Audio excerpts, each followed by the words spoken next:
other than that, I can read that two ways. I can read that you didn't get through it, or you're just totally comfortable with it and have a nice day. Go with the latter, I'd say.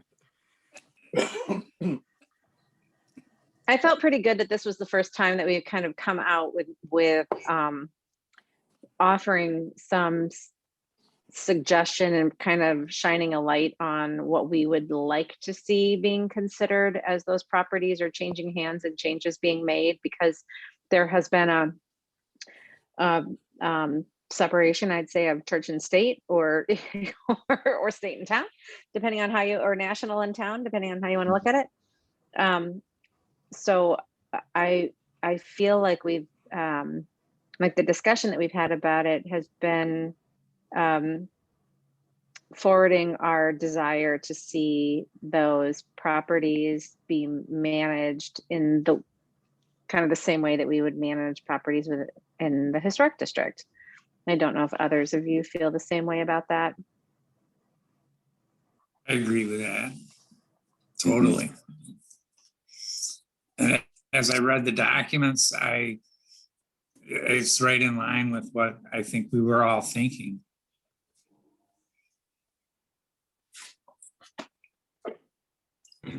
Kim, this might be a time to just sort of throw out something, and you can think about it as we go through each of these documents.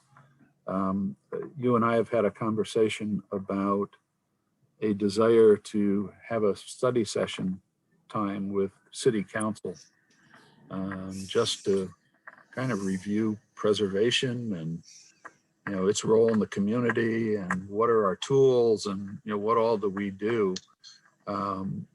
That there may be an opportunity, if we were to do that, certainly we could present the documents and say these are here and available for use, but it may or may not, depending on sort of the tone of the conversation, it may or may not be a time to say, and in the future, it you know, from a Preservation Commission perspective, there may be a desire to designate a couple of what are already recognized as nationally significant districts.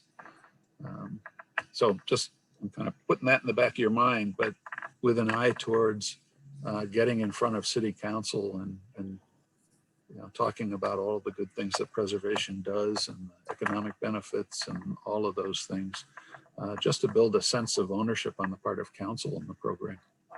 Right. One thing that we've talked about, especially, I mean, Nick, you've been part of these discussions too, is the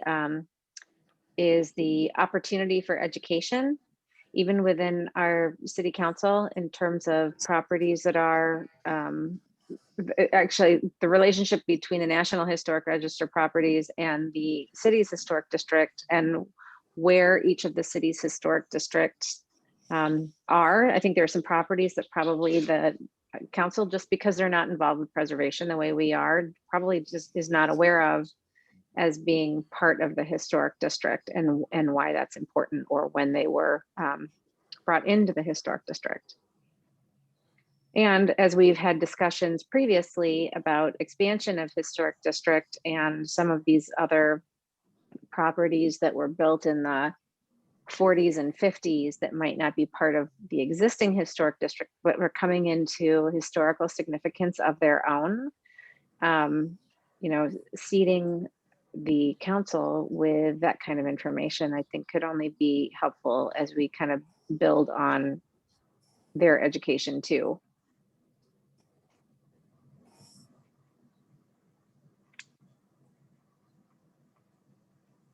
Yeah, I agree. A study session, I think, would be really nice. I mean, there's going to be a lot of changes with Phil leaving, and with these documents being taken up, adopted, or coming online, or however you want to say that. But with the Udo coming through the system, and with everybody kind of thinking about the built fabric of the central city quite a bit lately,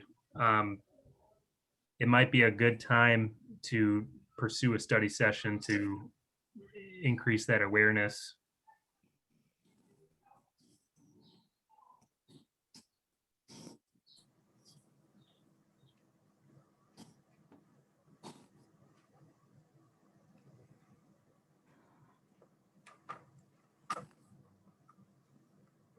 Okay, how about the addition district? And again, it's the narrative covers the entire district, but it's highlighted within the document what is already included in our local designation. It's identifiable as separate from the other portion of it.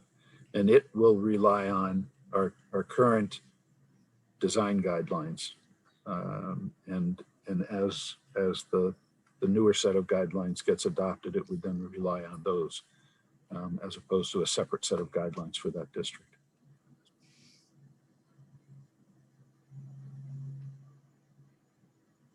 I'm scrolling. Sorry, I've not gotten much feedback on this one in particular. I did go through it and try to update some of the property identifications and, for instance, the seminary's townhouse project has taken out a few houses out of what was that district. So there. Hello. I had to have you call on the phone because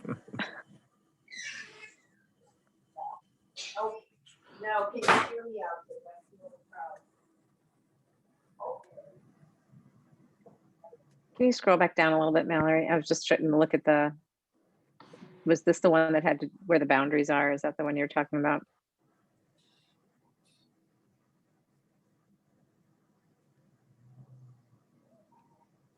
Yeah. Oh, I see. Yep. Yeah,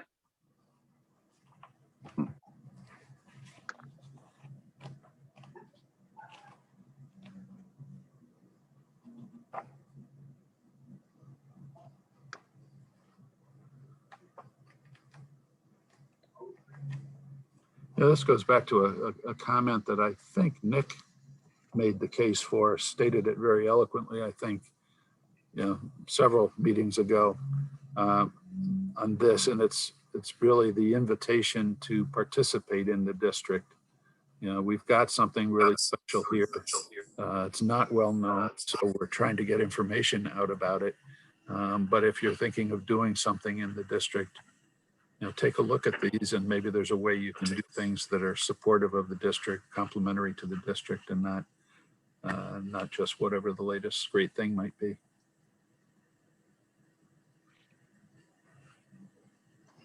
I think that relies on a pretty active stance on the part of the city and on the part of community and neighborhood services as a department. It's one thing to extend that invitation. It's another thing to be there when somebody wants to take you up on that.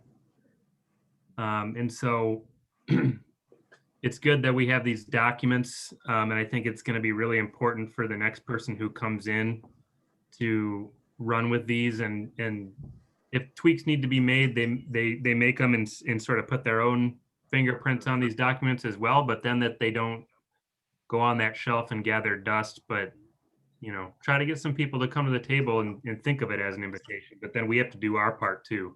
Yep.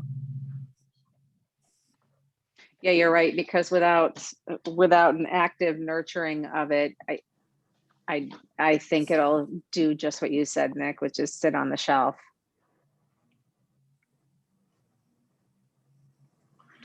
And that needs to come not just from whoever the preservation person is, but when a development project comes in the door, it's got to be one of the planners that sees it, or if a building permit request comes in across the hall. It's right. All sorts of ways that people need to be able to refer to this and are encouraged to refer to it. And then availability, probably of the preservation planner to help them through it and understand it. You're muted, Nick. Yeah, and that's where I think without the proper level of priority, that active approach is just not going to take hold.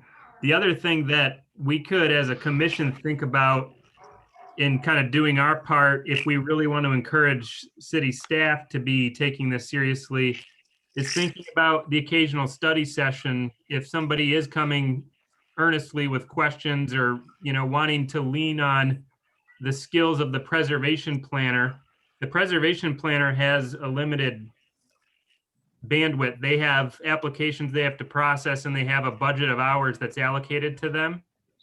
And so another tool could be kind of not a design review session or a design session, but a kind of a study session to have that discussion and provide feedback. We don't really do that very much as a commission, although I think we've done it in the past.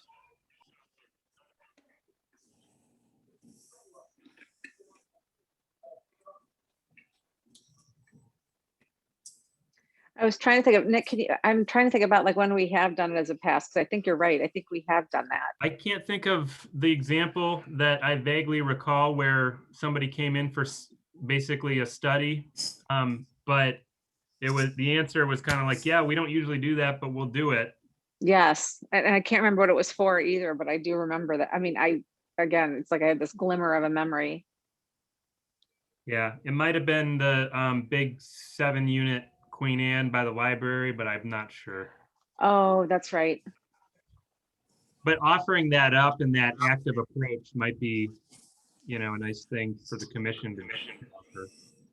Yeah, the challenge is magnified because, that particular project that you just referenced, they had to come in with the things they wanted to do. They had to come in, whether they come in as a study session early on, or whether they come in with a drawings already drawn and a model. And, you want to catch it early, but it's even more difficult when you're talking about a project that's not in the district, that people don't recognize as being in a historic area or subject to any of the requirements. How do you get right? What's the conversations? incentive to do that, right? If they're not, yeah. And the tax credit could, but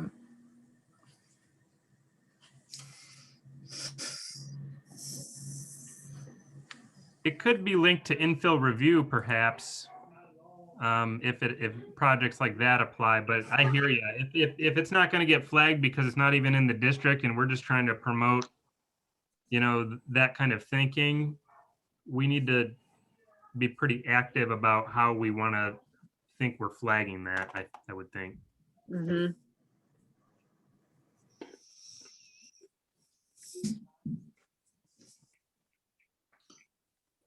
any specific comments on the addition piece? Or I'm sensing a general comfort level with this, as you said, Nick, I think you said it, this can continue to be tweaked as it's being used. So as you discover more things or things change, this can always be adapted to those changes. Right. It's hard to figure out ahead of time what those changes might be until we've kind of pressure tested it a little bit to see what works or where we have opportunities for improvement. Yep, for sure. One thing I did think we might want to do is get a postcard out to all the property owners. If you're comfortable with these, get them somewhere online where they can be found, and then get a postcard out to property owners in both of these districts to say there's this new information or recently gathered information or something that is available where you can find information about your neighborhood and your particular property. Yeah, I think that's wise. I agree.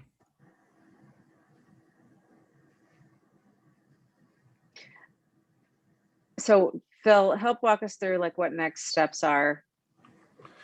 Well, on these two, really it's getting some photographs into it. I would say it's up to your preference. You can wait till the next person is in and gets their hands on it and takes a fresh look at it, and who knows, what they might come up with. You could approve it now for use in the way we're talking about it. We'd like to add photographs to it, but that'll take a little bit of time. But I think that's really the only significant addition to this are some photographs. Other than that, until there are comments, other than that, I think it's ready to to get out in the hands of people that might be able to use it.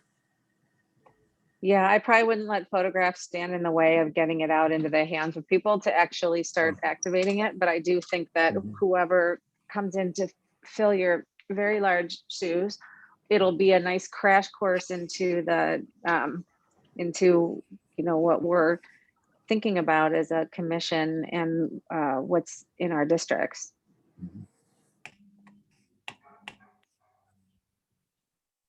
Mhm.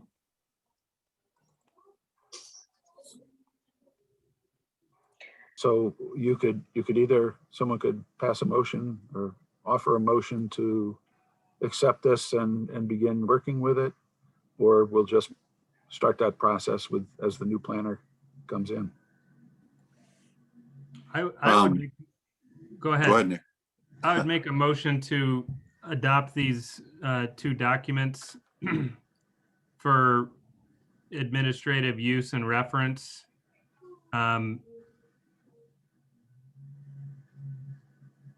Moving forward for both guidelines for people in the district and outside of the district. I'm trying to think if the motion should have anything pertaining to the photographs, but I think I agree with Kim that that probably shouldn't stand in the way and doesn't really need to be a condition on the motion. I'll support the motion. So then at this point, like before I do roll call, we could comment that the, we can make a comment that, you know, the next iteration of this, that we continue, as it's a living document, we continue to work towards the addition of photographs into it to supplement the text that's in there. So again, I don't think that's conditional on I don't think the motion is conditional or needs to have that, but as a point to that it's a living document, I think that's important. That's Right, since- certainly the understanding that we have. And I'm thinking in terms of a new person coming in. I think if this was still kind of hanging there for consideration, I think that's a little unfair to them. I'd prefer to go ahead and get it in place. Mm-hmm.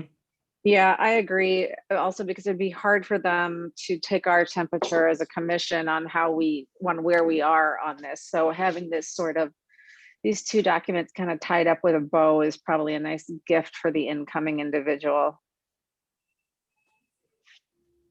Agreed. All right, so with that being said, we have a motion and a second. We'll do a roll call to adopt this then. So Cook is absent. Fowler?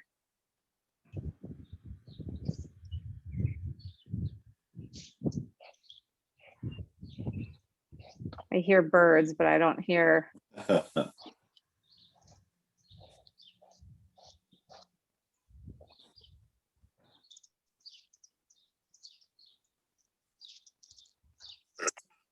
Fowler?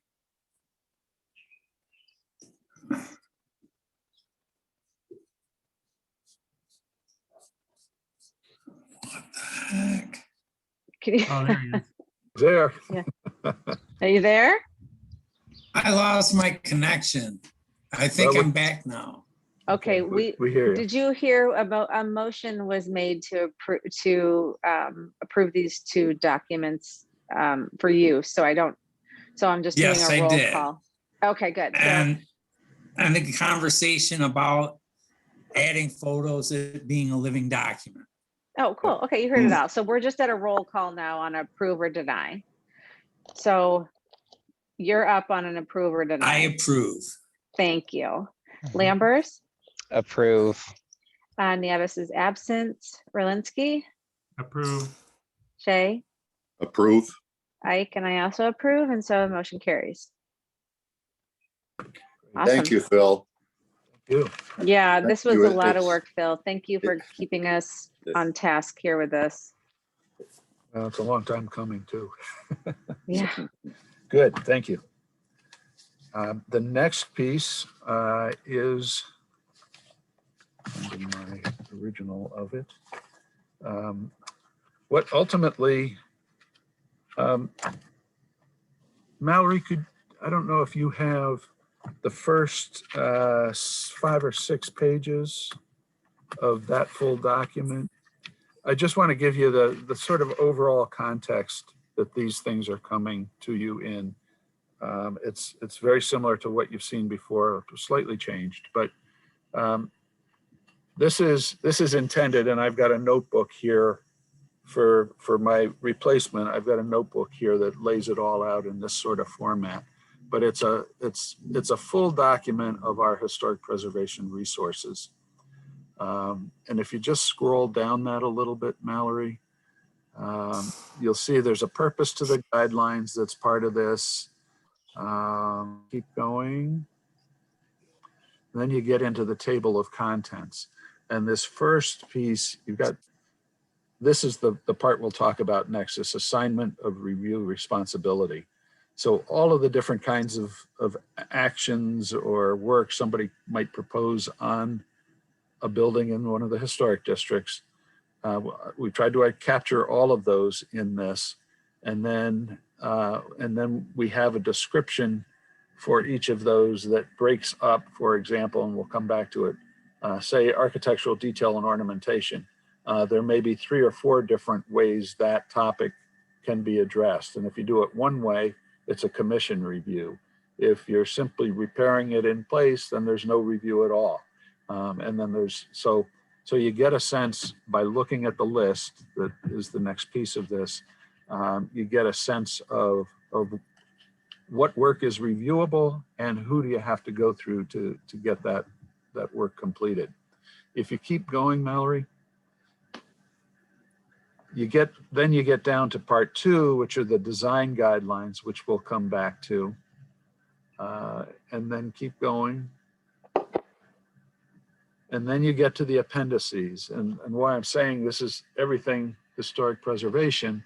If you look in the appendices, there's sort of a history of the historic preservation program in Holland. Why do we preserve? What are the benefits of preservation? The ordinance as it currently sits. And I would to Kim, your comment on the other 2 documents, I think this is a living document as well. So there's, continually updating or adding or deleting as things are necessary in this. And then you get to what's the process for certificate of appropriateness. There's a history and architectural styles of Holland, historically designated properties in the city of Holland, trying to get at one of your requests, identifying local architects, designers, and contractors who do work or who have done work in the historic districts. We've got to be careful. We can't recommend anybody, but we can state it as these folks have done work within the district, so it begins to become a resource for people to look at. And then local suppliers as well. Then there's a rather lengthy glossary included, a series of references to where a lot of the material in all of this came from. And then we've got the Secretary of the Interior standards is in the design guidelines portion. The Secretary of the Interior standards for treatment of cultural landscapes in the appendix, along with an index of the preservation briefs. The intent being, and this is a decent amount of work, I suspect, to do this, but when the document has what we want in it, then we will start linking sections so that if you're looking at windows, you can go back and link to glossary terms, or you could link to Secretary of Interior standards as they talk about windows, or in the preservation briefs where they talk about it, so that this thing isn't overly intimidating. It might be to somebody who's not familiar with this, but the idea is to be able to link it all together so the resources are all in one place. And this would ultimately be online as well as in the office here. So having sort of, that's the broad context of all of this. If you go back, Mallory, to the proposed work assignments, this is really part 1. Yep, thank you. Go to the next page. This should look familiar. We've talked about this before. There's really 4 categories of the review of work. A is review as required by the Historic District Commission. B, administrative staff review. C, review by the historic preservation planner. It's an advisory consultation. That's for things that maybe don't require a review under the ordinance, but where things like pointing brick or other things can be done well or not so well, depending on how you choose to do it. And it's an attempt to create an opportunity to help those folks along a little bit in getting better products out of them. And then C is work that does not require a certificate. And then there's just the long list of items that are included. If you want to go past the list, the index sort of list or contents list, then we went through each of these categories, and this is where we've pulled it away from the guidelines. It may make sense in the context of guidelines to have architectural detail and ornamentation and then followed by the guidelines for all of that. I pulled them apart because it's really people across the hall, when they get an application or a building permit request or whatever, they need a list that they can go to say, okay, what does this require? Do I send it across the hall or not? And that's the intent of how this would be used. Tricia and Dan across the hall have both reviewed this. So where you see other review or permits needed, that's a result of their review on this. So, just in that top category, repair or rehab without alteration of size or appearance, C, that's basically a repair in kind situation. But if you're going to remove or alter the appearance of or material, then it's an A sort of situation with a historic district commission. Right. So that's how this is all set up, and you can go through it. The intent, you see at the bottom of this in green, the intent is that would be a header across the top of each page of this section. I just haven't figured out how to isolate that to one section in this document. But anyway, so I don't know if you have any questions about those. The only thing, there are a couple of sections in red. One of those is flat concrete work. That is currently not reviewable under our ordinance. So that falls into the sort of Zoning, right? it's a zoning requirement that may prevent paving in front of the house, but that's and may limit the amount of paving on a property, but doesn't go any further than that. And this is suggesting that it says advisory. At this point, we don't have the authority to require it, but it says, there may be things you want to talk about, maybe issues with where you pave or how much you pave that begin to impact the character of the historic resource. So if there's a study session with city council, you may or may not want to throw on the table, there could be possible amendments coming along, one of which could be to include concrete flat work. Another one similar to that would be the cultural landscapes. And in this, we're talking about Centennial Park, Washington Boulevard. That's probably this. I'm not sure why it's not in red, but I think that's number 4. So go back up to number 4. I don't know why I took it out of red, but yeah. It lists Washington School Green, Centennial Park, streetscape within and adjacent to the districts, Washington Boulevard and Van Raalte Farm. And Van Raalte Farm is already covered under a review process that utilizes these cultural landscape guidelines that I've mentioned are included in the back. It gets to things that our typical historic district ordinance doesn't review, like plantings and topography and the characteristics of a landscape, really more applicable to landscapes. So there's a notion in all of this that there are a couple of those areas that that are worthy of having conversation with whomever is responsible. Cultural landscapes are all intended to be publicly owned landscapes. So I think we've taken a great start with that with the Centennial Park plan. and the work that was done on that. And that really sets the tone. And hopefully Andy will pick up on that and consider something like that for each of these other areas as well. So those are the two areas that are sort of odd man out in this whole concept of reviewable items. But the rest of these, I think, are pretty much as you've seen before. Again, we've added to the other permits required section. So that's in better shape than it was. I don't know if you've had a chance to get into this, if you have any questions about it or any concerns about it. It really is as much a checklist and a quick reference to send people over to the historic preservation planner to then continue the discussion of what needs to be reviewed or not. And then painting. Painting is something that the ordinance says is not reviewable. I think that's fine if you're talking about the color of a wood clapboard house. I think it's a problem if you're talking about unpainted masonry surfaces or even pressure treated wood, like front porches and things that are made out of that. So that's, I guess, the third area that there might be a tweak to the ordinance that would give you the authority to make those statements. We've been making them to people as we've gone in this particular section anyway, but it really puts it above board.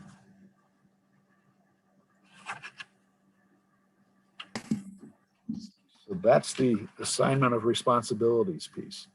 I feel like we've done a good job of, you know, again, back to the pressure testing language, but I feel like we've done a good job of pressure testing this over the past, you know, 9 to 12 months. It feels like, just because there have been instances where we've had to give consideration to, does the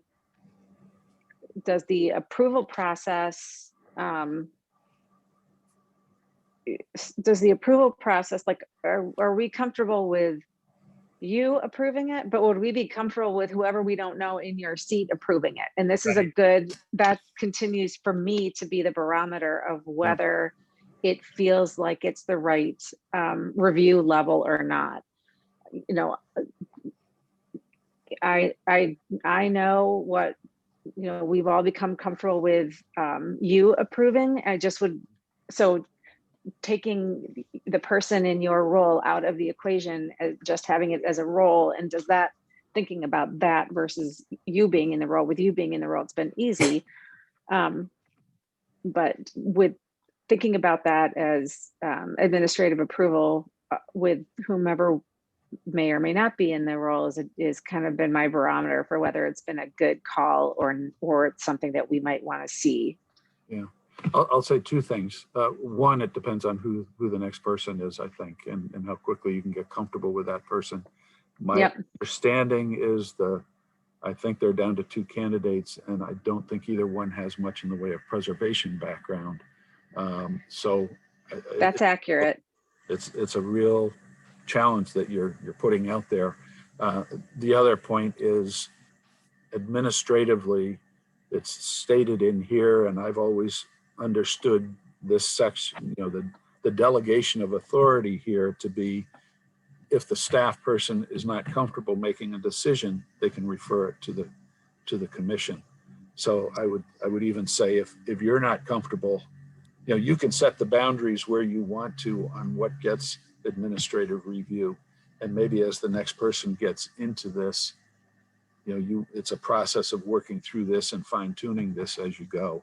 With understanding with that planner that, you know, as they're getting started, as they're getting their feet wet, as they're getting to learn this stuff, they need to be closer to you on what is suggested as administrative review. They need to be checking back with the commission on that. And Kim, I think it's important to note that, and maybe you or I need to discuss this with the new person, that they understand they do not have to make an administrative decision that they're not comfortable with, and that at any point they can default to us, and there's no harm in that. We're not expecting them to know as much as Phil did, or most of the people in the past that you know, and that's right. There's no shame in that.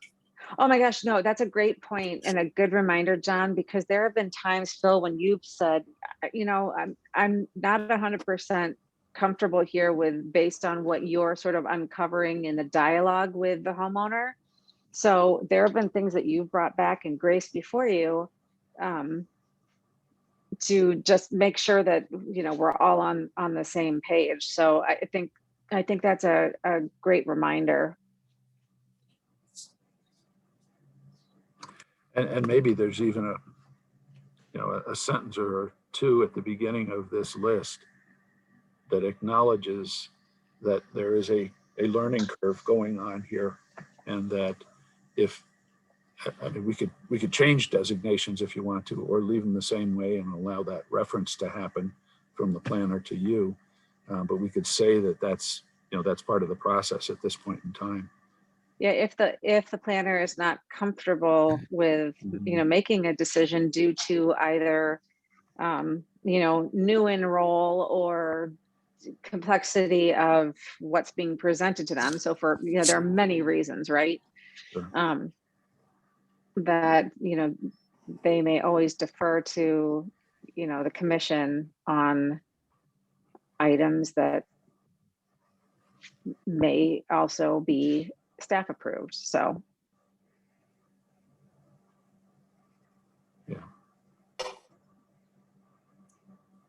yeah, because we don't want somebody in your role, Phil, to feel that they have to make a decision simply because this document says that it's it's something that can be staff approved. Yeah, and that shouldn't be an expectation of the public either. You know, Right. I think you can establish a relationship with the planner in a way, but the public might come in and say, well, this is supposed to be staff review, and it's got to be clear. And then right. And then pressure the, you know, pressure the person in your role to make a decision when it's really up to them to decide whether they make a decision or they kick it to the commission to decide.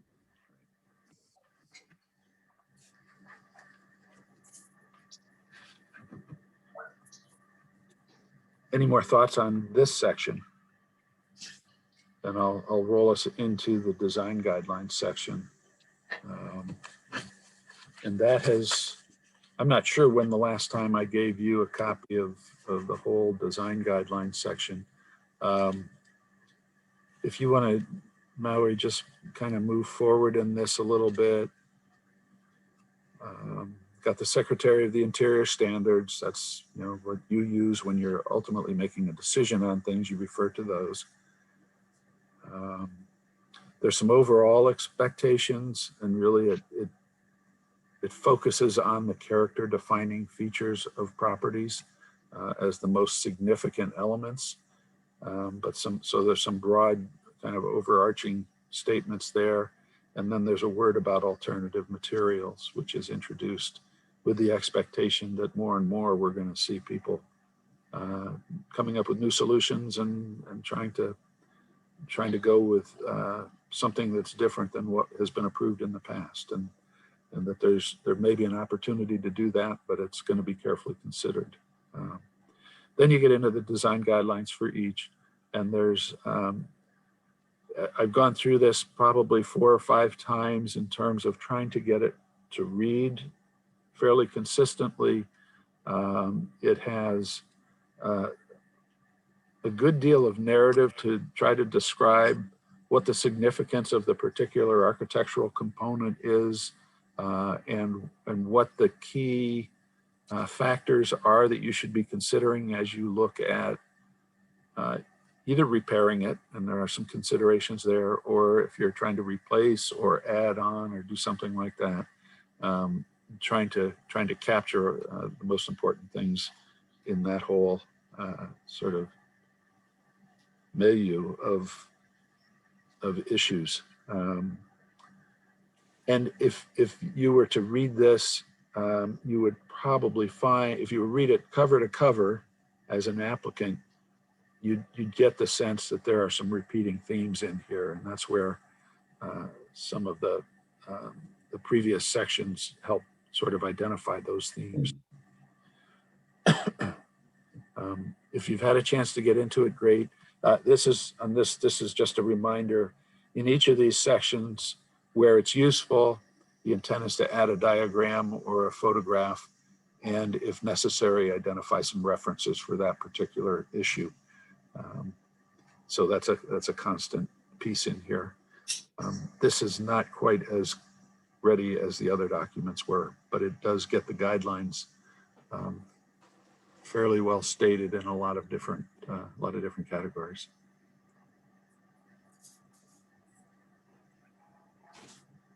There's an issue that comes up in this demolition section that is another one of those consideration of an additional amendment to the ordinance.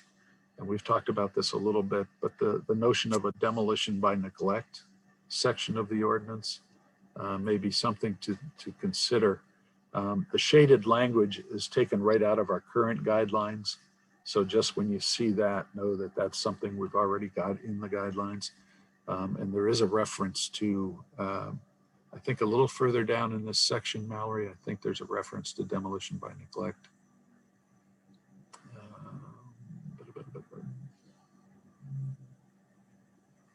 Yeah, I'd have to go look for it again. Yeah, anyway. So I don't know if you've had a chance to get into these. You almost have to have a project and say, okay, well, what's it tell me about that project? Right. To really see how helpful it is to you.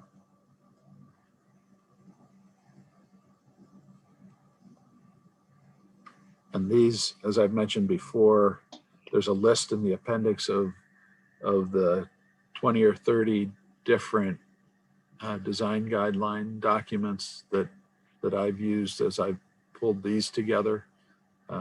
So these, and some of this is original, some of this is heavily edited, but comes from another source. But trying to find common themes in all of that and work through this so that we're covering issues that other communities have had to cover as well.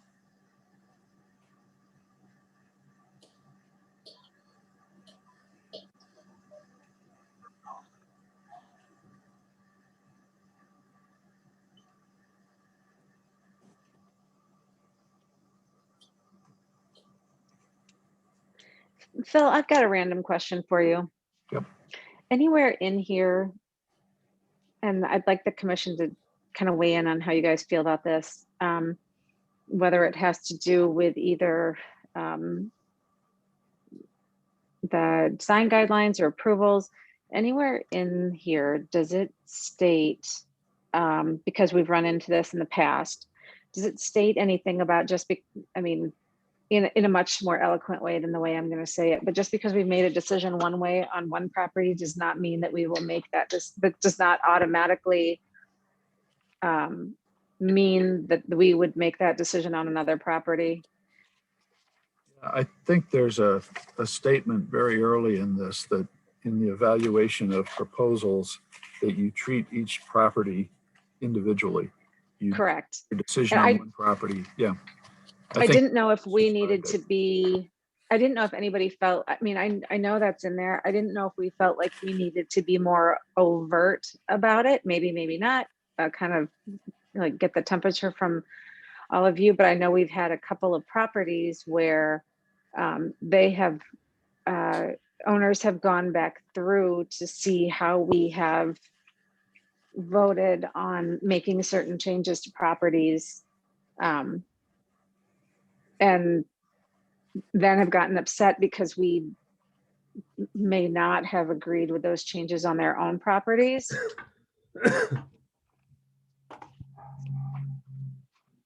And maybe I'm just being overly sensitive and we don't need to have that in there at all, but I just wondered. Yeah, let me see if I can find it in there, and I'll try to make it a prominent statement in this. Yeah, and it's a fine line too, because it's not legal precedent or anything like that, but it is actually really helpful for a builder to look back at an old agenda and see how we voted on windows or something. Yeah. So it's, it's kind of nice as a resource, as a guide, but to your point, Kim, they can't get mad if we don't vote that way again. Right. Right, and that was the point, because it's like, well, you did it for another property, but every property has its own. I mean, no two people are the same, no two homes are really the same. Right. And the condition of two homes is rarely the same.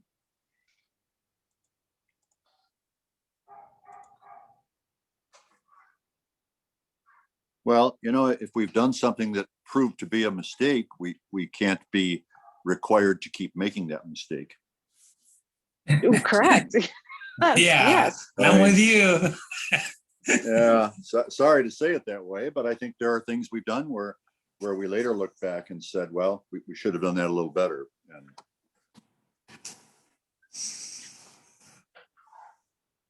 And Mark Cook took it a step further and said maybe we ought to have a study of times when we thought we did it right and then it just didn't come out the way we thought, or times when we really had a success where we came to a meeting of the minds with the homeowner and they did things not only to the letter but to the intent.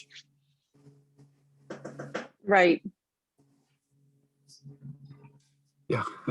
Mark had a particular property in mind and he called it a post-mortem. Yeah, Yes. exactly right. Yeah. I think sometimes that's good for us. Yeah. It's good for staff too. And I don't think, if it's the same one I'm thinking of, I don't think it was a matter of dishonesty or anything else. I just think we didn't have every detail of what was going to happen. And several of those details were quite a bit different than we assumed.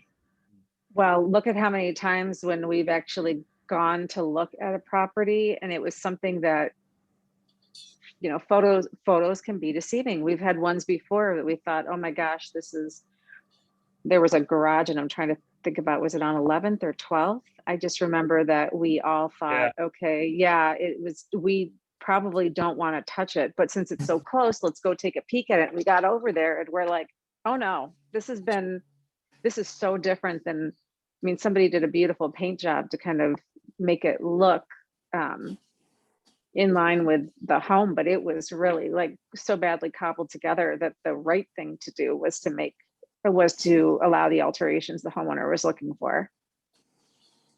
Yes. That really stood out to me. That one really stood out to me as, had we not gone there, we may have made a decision that probably wasn't the best decision to make. Mm-hmm.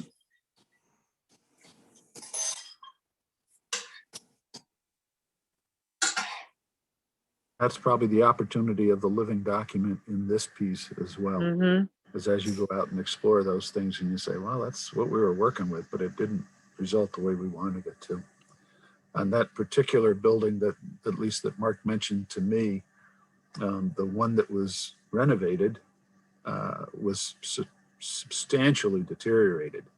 But after it was complete, Mark happened to notice another building that was almost identical to that, just a block or two away, that was not deteriorated in its original form. And when you hold the renovated and the original versions side by side, you say, we missed it. The thing has changed dramatically from what the original was. So, and the changes weren't they weren't a matter of cutting corners or anything like that. No, it's just that the design, a lot of design changes happened that we didn't know about, and I would guess that the homeowner just didn't consider. A lot different siding exposure and. What building was this? Go ahead, Phil. Yeah, corner of Van Raalte and I want to say 11th Street. It's 11th because it's around the corner from me. It's 11th. It's Terpstra. It's Terpstra's basically across from Schulze's. Yeah. Is it the one with the wraparound porch? Yes. Yeah, and the ADU with the garage of the ADU that's on Van Raalte. The porch dimensions are much different than the original porch. I think we knew it was going to wrap around, but it became much deeper front to back. Yeah, we Yeah. did know it was going to wrap around. I remember Yeah. 'cause Amy Hagood did the design of it.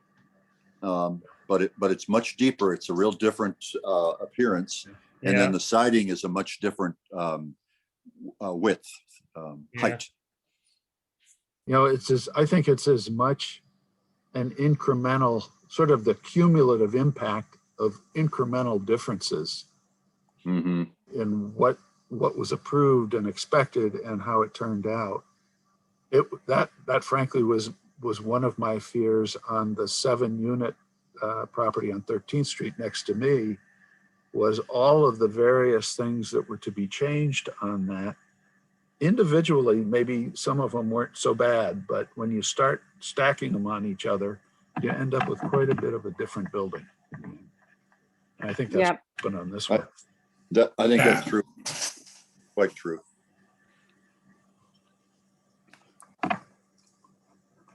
Okay, so I'm sensing, I don't have a problem if you want to start using this or get the next person involved. You know, stick with what we've got on the books right now for that person to get oriented and let them work into this. I'm not sure what the best approach will be for that person, but this is also a lot to absorb. This is kind of the bread and butter of what they'll spend their time on, is reviewing specific applications. So there's a lot of material here for them to utilize, but it's going to take some time to get familiar with it all. Well, and John, I know that when Phil first came on board, like Andrew and I sat down and just had kind of, just kind of talked through, where we were at with different things with the district and some of the things that come up more frequently and kind of the temperature of the commission as a whole. And so that would probably be a wise thing for you and I to do with whoever the incoming individual is. And, holding these things up as some, groundwork that's been laid, but isn't, but is a living document, I think, and kind of what the expectations are in terms of the planner working with the commission, on a case-by-case basis like these, where it may be something that a planner could approve, but should probably, if a planner is uncomfortable for whatever reason, should feel free to toss it back to the commission, is probably a good place to start too. I mean, there's a lot. I mean, Phil, the amount of stuff, it's not the part-time job it's sold to be. No. Yeah, go ahead, John. Well, I'm just thinking too, Phil comes with a unique depth of knowledge of possibly everything we've done for that matter. Yes. And this person will not be able to think about the one back on 11th Street that we did 2 years ago or anything like that. So there needs to be no shame whatsoever in he or she coming to us and saying, yes, I have the authority to make this decision, but I would prefer not to. Phil also came with a deep understanding of the city as a and this city management as an organization. Sure. And so that's something else that this individual, unless they come from a city background, that's something else that, Phil really eased into the position based on having all of that knowledge as well. Sure. Geez, Phil, you're leaving us high and dry here. Yeah, Phil, maybe we're going to have to reverse that idea of you retiring. Yeah, I don't think Anybody want to make a motion? So moved. There's a thought just occurred to me out of a past life I had where we were reviewing site plans, and we had a committee that got together, kind of a subcommittee that got together prior to the regular meeting of the commission, that got together and reviewed. We didn't spend a lot of time at it, but we're able to review the proposals that were before the commission in a kind of a little workshop in preparation for the meeting and in preparation for staff writing their reports. There may be some sort of format like that 2 or 3 of you might meet with the new person, for the first 6 months or something, maybe in the middle of the month or somehow, once applications come in or by the deadline date, just to make them feel maybe a little more comfortable and give them your read just in general on things. I don't want you to do the work for them, but maybe just some early advice on things would be useful. I'll let that planner make the call on something like that, but it's just a Sure. thought how it might smooth things a little bit. Well, I know if I were in their shoes, I would probably really appreciate that as I was getting familiar with not only the partners within the city, but the commission and the types of items that homeowners have come up like this, like all these. Is Dan is Dan Tiley going to be pretty involved in onboarding this person and joining us at meetings and things like that? He is going to help cover any gap between the two positions. He's not got a lot of time for it, but I think the intent, and maybe John, you and Kim maybe have been in on more of this conversation, or Mallory. I think he will be involved for an initial period. Okay. That would I be hope good. so. It was always good when he was involved before. Mhm. I mean, he was heavily involved in at the beginning of Grace's term. Sure. Yeah.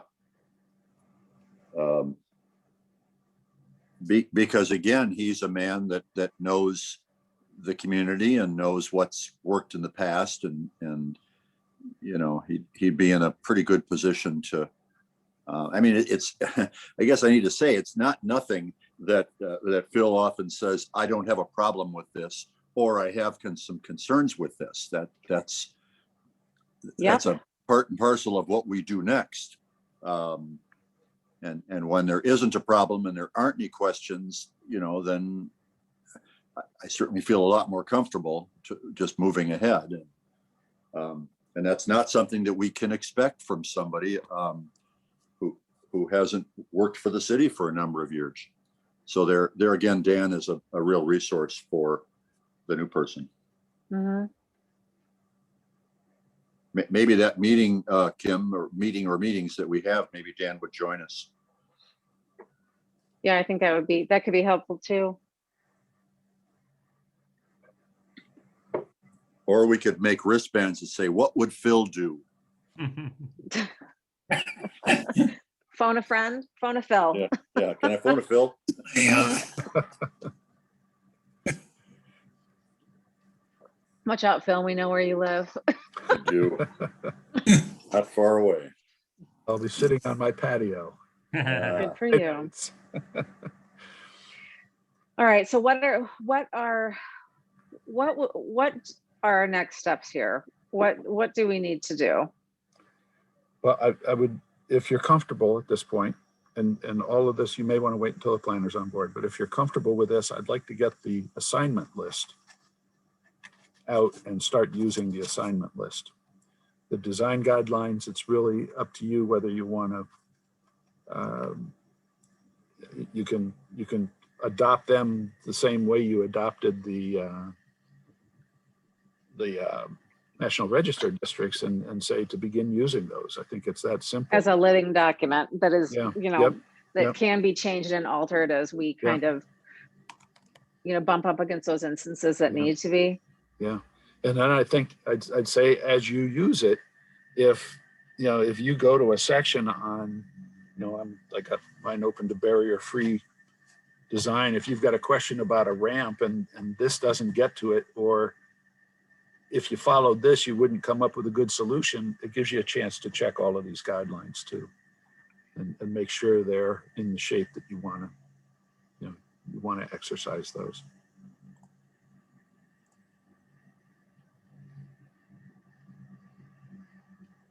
A lot of this is really what's most helpful to you and most helpful to the applicants in terms of understanding what you're trying to get to in the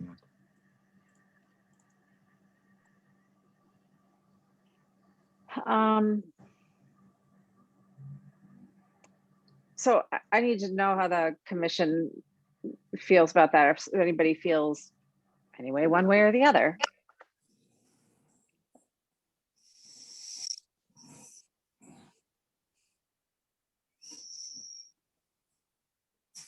and you won't hurt my feelings. I'm I'm here to serve you.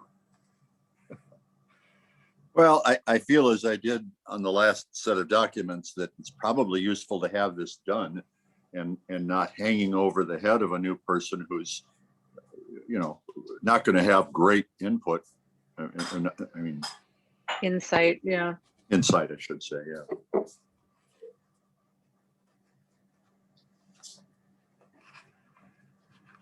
yeah. I feel like I'm probably less comfortable with the design guidelines, not for any particular reason that I can point to. I'm more comfortable with kind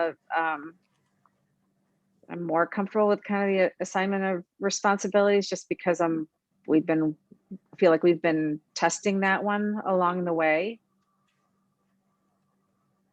That doesn't mean that it doesn't mean I'm not uncomfortable with the guidelines. I just don't, I've read them through. I've read them through, but I don't know if there's anything that I'm missing or something that I should be, because it's not my deep area of expertise. Is there something that I'm not thinking about that I should be? That's why my question there. And again, that doesn't mean I'm uncomfortable. Well, It just I means think- that I don't know them. I don't know them well enough. Yeah, but they're just guidelines. Yeah. So if there's Mm. somebody wants to make a case based on some sort of design principles that, they should get approval for something that's not in the guidelines. It's not like it's the ordinance and we're the Board of Appeals where we have no discretion. We Yep. still have to interpret the Secretary for Interior Standards and then make motions based on those standards. So that's up to we do have, I don't know if. You think it's legally it's it's still considered- within our purview, even though these are just guidelines. Right. That makes sense. Yes.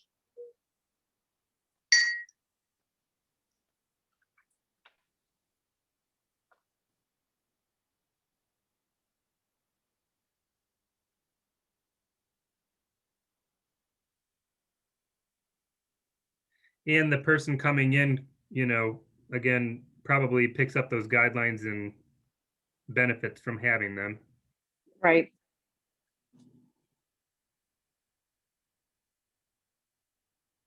I agree. I think it's a strength to have the guidelines in place and not to leave it up in the air.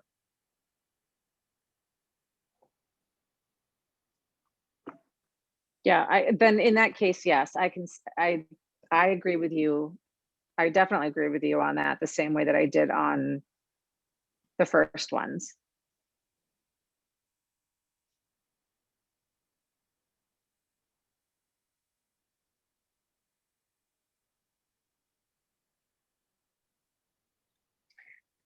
So do we need to make a motion?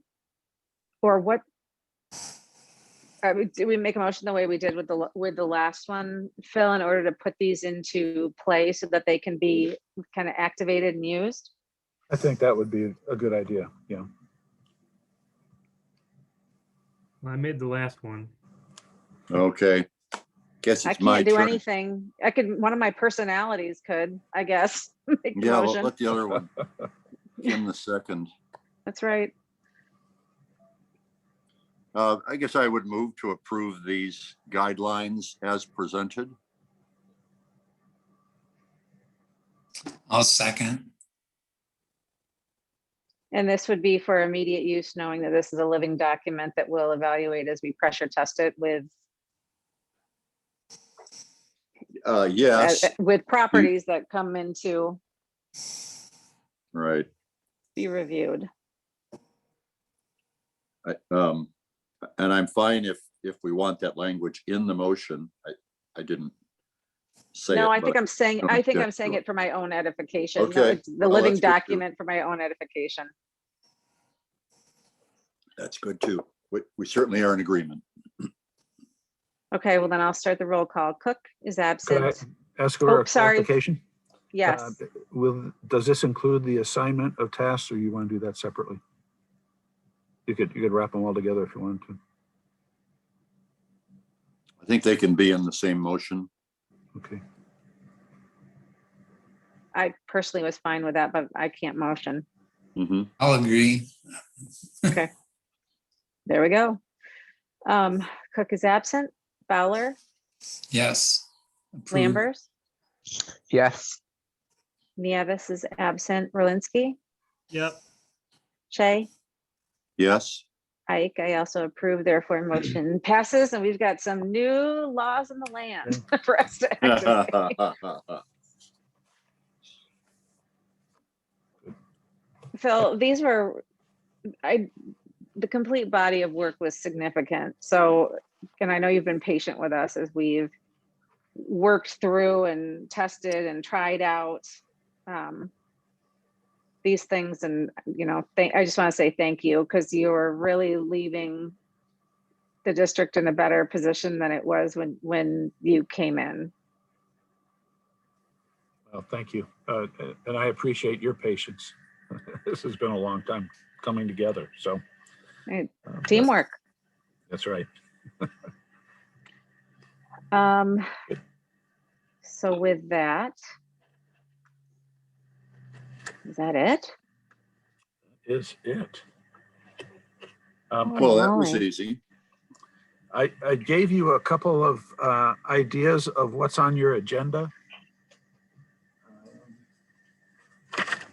Let me just, Oh yeah, I saw that about the canopy replacement. So in addition to Bob's, yeah. to the yeah. Schulte's windows, we've got a couple other things coming here.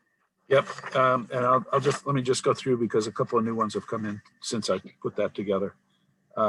You've got Bob and Nancy coming back with the windows, perhaps. I mean, they may decide that they will at least be coming in with storm windows. Whether they come in with a replacement window or not, it's yet to be seen. 237 West 11th. Michael and Katie Collins. They're the ones that just bought the house on the corner of, is it 12th and Washington? They were doing the infill porch on the side porch. I know that's 11th. That's I'm 11th 12. too? Okay, all right, yeah, that's right. They are asking to replace a window on the back side of the building. You've got 300 River Avenue, that's the library, and they're proposing a canopy replacement there. 218 West 10th. This is going to be a tricky one, I think. This is Jeff Eberhardt. It's a property, as soon as you see it, you'll know why it's tricky. It's got the old brick patterned asphalt siding on the house. Oh, that's my favorite. Yep, severely deteriorated in a lot of places. So they're coming back. They have not been able to identify funds that will allow them to replace the siding. So they're coming back with am I still there? Yep. Okay. Yes. Okay. They're coming back with a proposal to do a little Band-Aid approach to it. The lowest edge all the way around the house is deteriorated. So they've got kind of a stopgap board that they'd like to install. And then on the back side of the building, that deterioration climbs up the wall, and they want to put that same board material on a whole back wall. It's not what you'd want to see. If they were able to tackle this, we've been trying to find Home Corps or the city's home repair program, and because the owner, because it's a rental, the owner's son lives in it. They don't provide funds for those kinds of projects, but it'd be a perfect Home Corps kind of a project. So they're exploring, I think, whether they can get the son on the lease and whether that, or on the title, and whether that will make a difference in that. But at least the proposal that they have coming is going to be a kind of a tricky one to deal with. And they give all the appearances of really not having the resources to be able to do very much with this. That siding is kind of unique in that I think even when it was brand new, it wasn't really a great product. And it's got to be 80 years old if it's a day. Is this the siding that looks almost like brick? Is Yeah. that right? Yes, Okay. but not really. Right, Isn't yes. it known as Depression era siding? It's got several derogatory names that I'm aware of. And I don't think it was I guess something that's that old could be considered historic, but I don't, help me, Nick. What am I trying to say? That, Just because it's old doesn't mean it's good. right. And I would Oh, expect, it's like just because you can doesn't mean you should. I get it. Okay. yeah, And apparently the owner can't has done some imagine. research. Sorry, John. okay. The owner No, has go done some research and hasn't been able to find this for sale anywhere. So apparently it's not being made anymore. And maybe- Clearly, there's a reason for that. There's I mean, a that's a reason good for that. indicator to, Yeah. yeah. So, okay. I had a high wheel bicycle like that once, and you can't replace the wheel. Same Oh. concept. Okay, and then the last item for next week, right now, there's a total of 5 items. Jordy and Karen Fuentes are coming in with some revisions that Nick has been working with them on to 240 West 9th Street. I guess they've got a new contractor, and Amy Aldrink has become involved with Nick on this, and just, it's a good team trying to make some cool things happen. So you'll see something soon. So I got a question about that. So Nick, if you're involved, that means you could possibly recuse yourself, which means that we would need to make sure we have a quorum. Correct. Okay. Yeah, I'm not telling you what to do. I'm just assuming that if you're No, I've involved, that's always- a possibility. I think the expectation is that I'm not a part of the discussion, so that's very important to have that quorum. Yep. I just would hate for the Fuentes, for their project to be stalled because for a decision to be stalled either way, because we don't have a quorum that night if Nick can't participate in the discussion. Could Yeah. we send and Can we send there- something quickly to the members to remind them of that? We need almost everybody. Yep. I can do that for you, John. Thank you, Mallory. Yeah. So that's all I got. Phil, did you get something from a neighbor of mine about a fence? I think she sent it to me and to you. Yes. What did I do with that? I'm Yeah. inclined to think she needs to talk to the building department, right? Yeah, I'll tell you the truth, I've got to go back and look and see what that was. I did see Okay. both of our names on it. And I don't know if she was asking us for it's not clear, but she needs to send Yeah, I think she hasn't made the formal application yet, so that was right. what she needed to do. I think she can do just about what she wants to do, except she's got to set the fence back a foot from the sidewalk. Okay. That's a standard requirement, and she can do a 3-foot. She's going to cut down the existing fence and try to reutilize that. So yeah, Sure. I think she's going to be able to do almost what she wants to do. Okay. And that's an administrative review, and I'm hoping I asked her to get her application in today or tomorrow, and maybe we Good. can. So Yeah, there's a good example. It'd be easy for you to do it quickly and Yeah. an awful lot to ask of the new person. But generally, she's lowering the fence. She is making it closer. Yep. In that 1 foot, is that a building department? yeah, it is. requirement? Yep. Okay, good. Yep.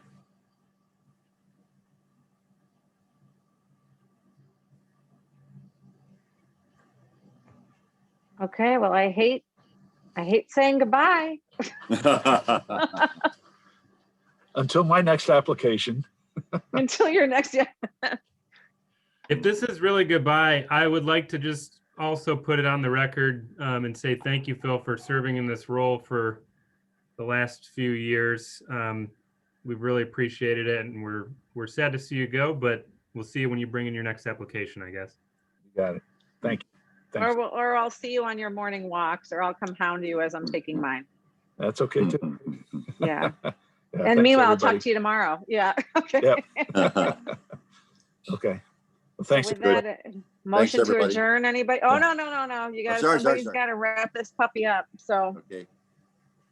I'll make a motion Move. to adjourn. Support. thank you. Okay, so I'll start. We all know that Cook is not here. I should know this by heart now. Fowler, Approved. Lambers, Approve. Nieves is not here. Rolinski, Approve.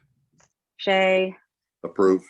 Ike, and I also approve. So good night, my friends, and thank you again, Phil. I'll talk Yep. to you in the morning. Thank you. Okay. Sounds good. All right. Thanks. Take everybody. care. Thanks, Phil. Bye now. Bye, Thanks, Mallory. Thanks, Mallory. Thank you, Mallory. You're welcome.